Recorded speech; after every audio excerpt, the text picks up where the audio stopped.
Welcome back, YouTube. It's knife sharpening day. So I'm just gonna go through here and sharpen all my kitchen knives.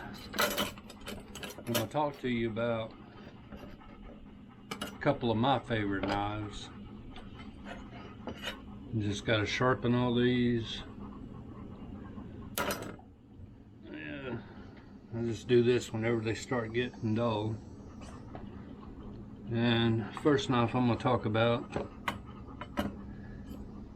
is this Wusthof. The brand name of it is Wusthof, and this knife is what Renee uses most of the time in the kitchen. So I got to make sure this one's good and sharp because this cuts up all the goodies. But this is a good knife. It's we've had this knife for over 10 years, and well over 10 years, and it's just, it holds its edge. The metals, it's a very good metal on it, and it just holds its edge so good, fits so comfortably in the hand. Very, very nice knife. And this is a Wusthof, W-U-S-T-H-O-F Grand Prix 2. So there's that one. This is my pocket knife, my everyday carry pocket knife, and I love this knife. This is the best pocket knife I've ever had by far, and I've had this one for probably about 6 years. Again, the edge on this one just stays super sharp. It's made of excellent metal, and it just opens and closes so nice.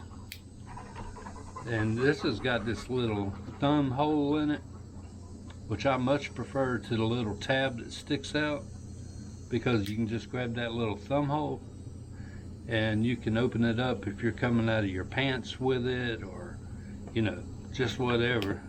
If you got to open a knife one-handed, you know, sometimes them little tabs on the end of it, they can get a little bit, you know, hard on the thumb to kind of get in there and open, and they'll snag and everything else. This one, you just stick your thumb in there and it's just that easy. So Spyderco, my favorite knife, my pocket knife of all time. Next up is this little utility hunting knife, survival knife. This knife comes with a flint in it. Also comes with a sharpening stone on it, which I never have used. But the flint could come in handy if you ever need to build a fire. But this knife is just awesome. It's a Swedish made knife, and it's a Morakniv. The spelling on that is M-O-R-A-K-N-I-V.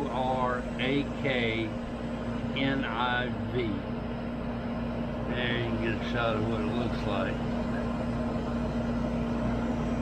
But this knife, I clean fish with this knife. You can skin with this knife. You can, you know, chop small things into if you need to start a fire. It's just, you know, it hammers great. The spleen on it is just solid. I mean, and this is probably, well, by far the best utility survival knife that I've ever had. And so she's a beauty. And last but not least is the fillet knife. Hadn't had a chance to use this much. I just got it, but it was a cheaper knife. It's a Rapella. If any of you guys know anything about Rapella, but it's a cheaper knife. But just having held it and cut a couple of various things on it, this edge is razor sharp. You have to be careful on this, and it's got the bend in it. you know, that's good for getting down there to the bone if you're filleting something. It's got a nice bend in it, but not too flexible. You know, it's got a good tang on it. It fits comfortably in the hand. So this fillet. All right, time to sharpen some.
And by the way, on this stone, this is a real good stone. I've had it so long I don't even remember where I got it from.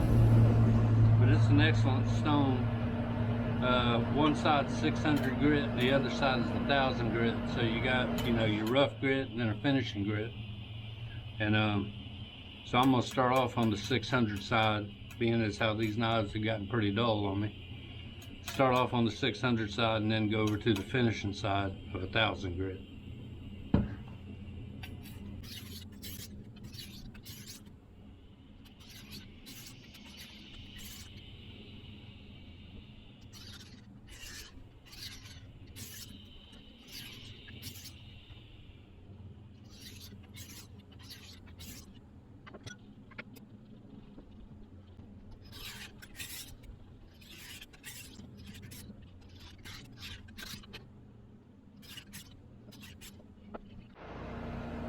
And guys, this is our paring knife.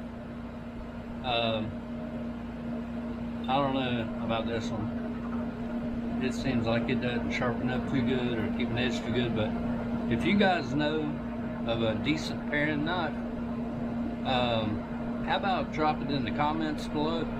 Because I'm definitely looking at getting another paring knife, because I just don't think this one's cutting it too good.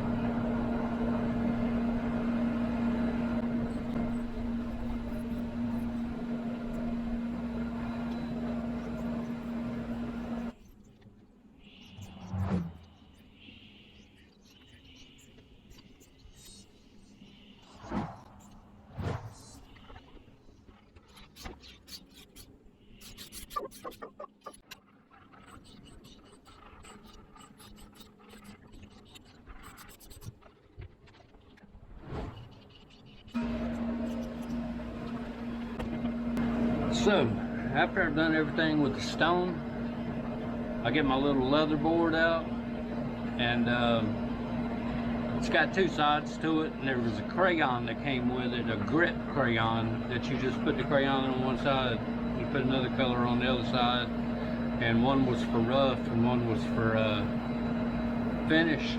But I don't mess around with all that. I did coat it down pretty good with the crayons. But it's just a leather pad, and I'll just take this and just go over it a little bit. I don't do this every time I sharpen knives, but a day like today, it's outside, it's raining, it's supposed to rain, and I'm sharpening knives, so I'm gonna go ahead and just take a few minutes and run these across the leather pad here.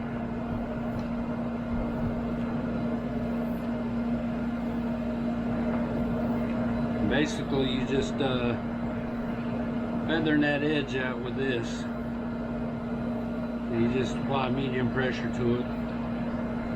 Run it over there a few times. Kind of gets the burrs off of it too. If there's any little burrs on it or anything like that, it'll take the burrs off of it. And it just hones the edge is basically all it's doing. Like you'll see in a barber shop how they got those leather strops, and you know they'll keep running their blade across those leather strops. And it's just a quick way if you're just trying to tone them up. It's a quick way to just put a little edge back on them without actually sharpening them if they don't get too bad. If they get too bad, then you gotta, you know, go through the whole thing. But it's just a little finishing thing.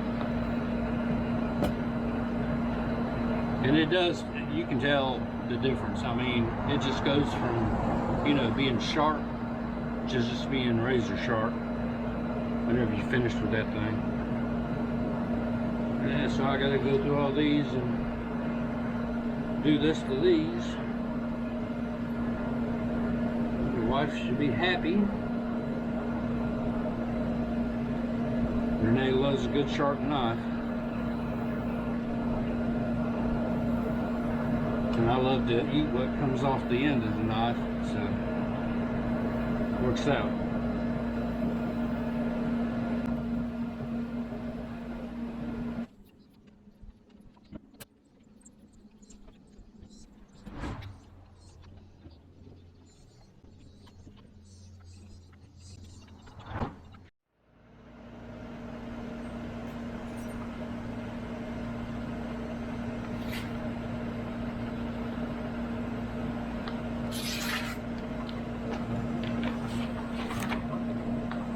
Leave it.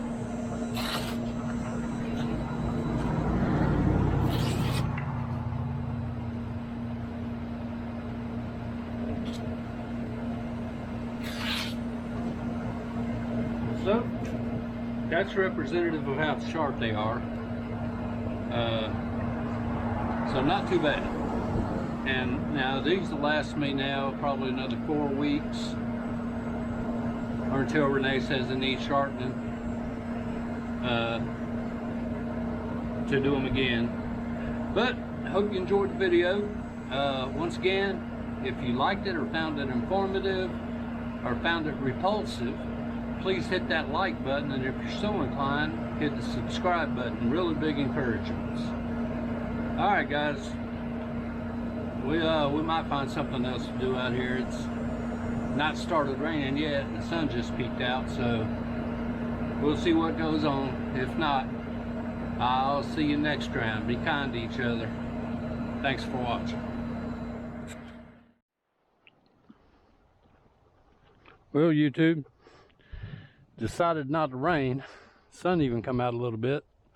So I'm gonna take this opportunity to clean this green funk off of the roof of the shed. And what I'm using is a simple green. First time I've ever used it, so I'm gonna just try it in here and see what happens. Says it makes up to 21 gallons and cleans up to 6,300 square feet. So we'll see what it does on this real bad mildew up here. I don't even know how to measure it. I've got about 3/4 of a gallon in there. I'm just going to pour some of this goodness in it. And we'll see what happens.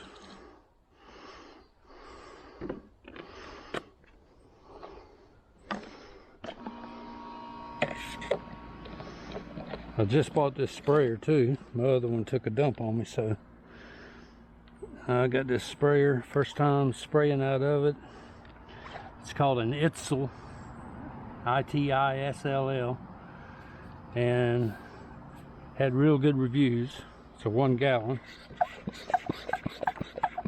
So we'll just see how good it is.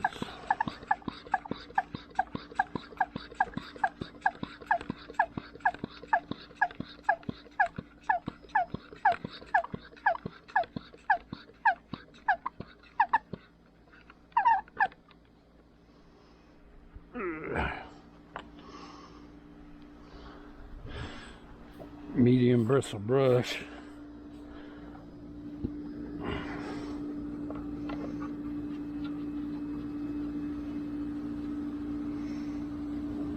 Oh, come on now, get in there.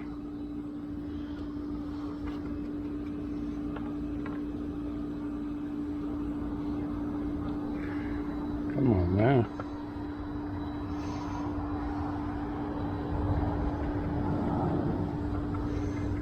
There we go.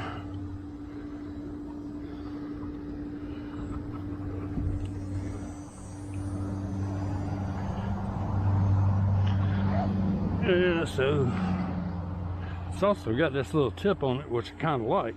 Little tip that kind of goes back and forth. You can kind of angle it up there.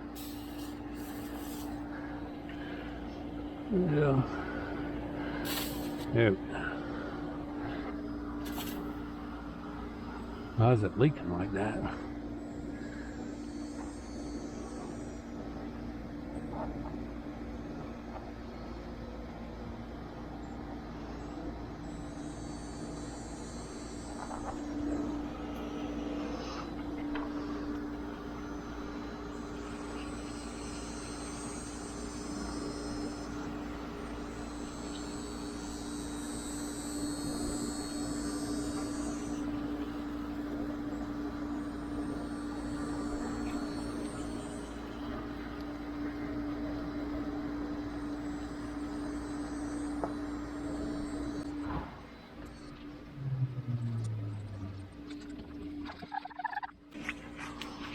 You might be saying, Don, why don't you cut them branches back off your tree?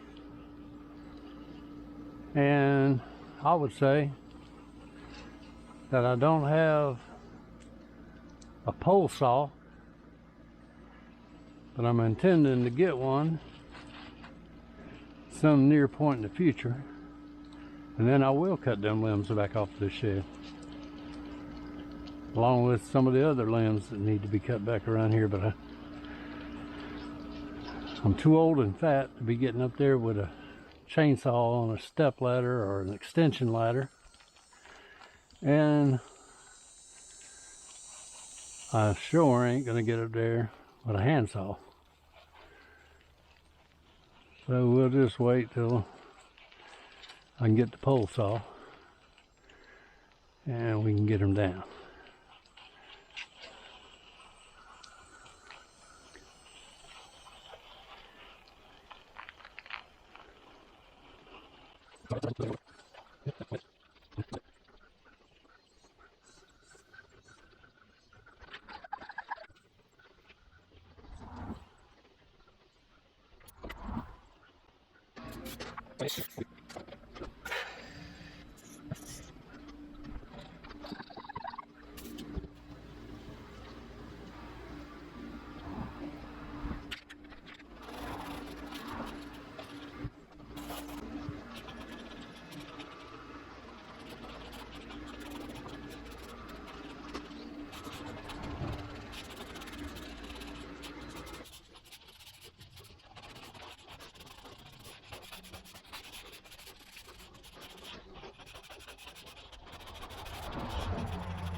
Got a wasp nest there with several wasps on it.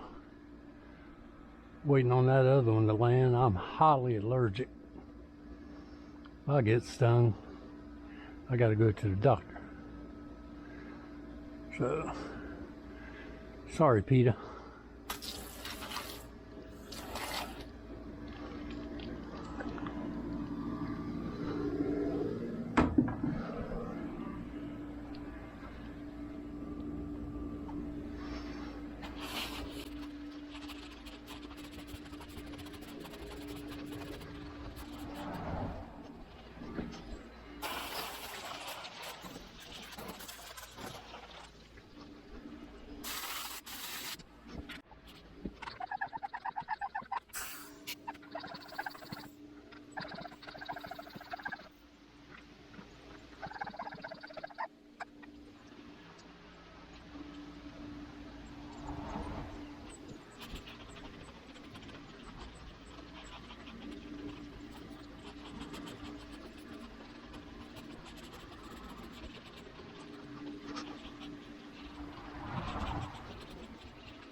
Well, YouTube, guess that'll do it.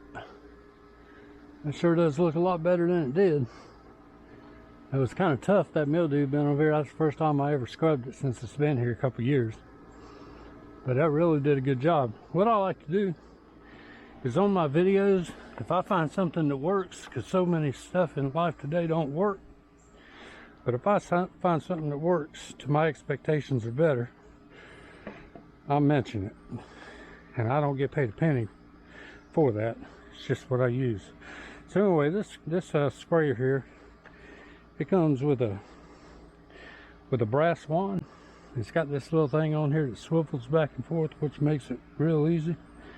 Sprays good, and it's the first time I've used it. Pumps up good, doesn't leak anywhere, and it comes with several replacement washers that you can use on it.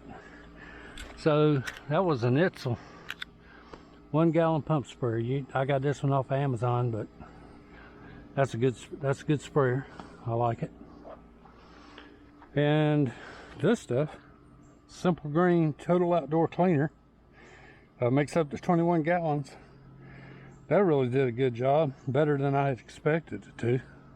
It's at least as good as bleach. And it seems to bring back the color, actually, of the tin a little bit. But it cut right through it, and you know, took some scrubbing to get there, a little elbow grease. But that was what to be expected. And so yeah, that little Simple Green, that's a keeper. And then all this is just a medium soft scrub brush. It did, I guess, what it's supposed to do on a wood pole. So so that's it. Renee's got some barbecue she brought back from Duke's, and it's starting to thunder. So I'm gonna call it a day. Again, thanks for watching. Like and subscribe if you would. See ya.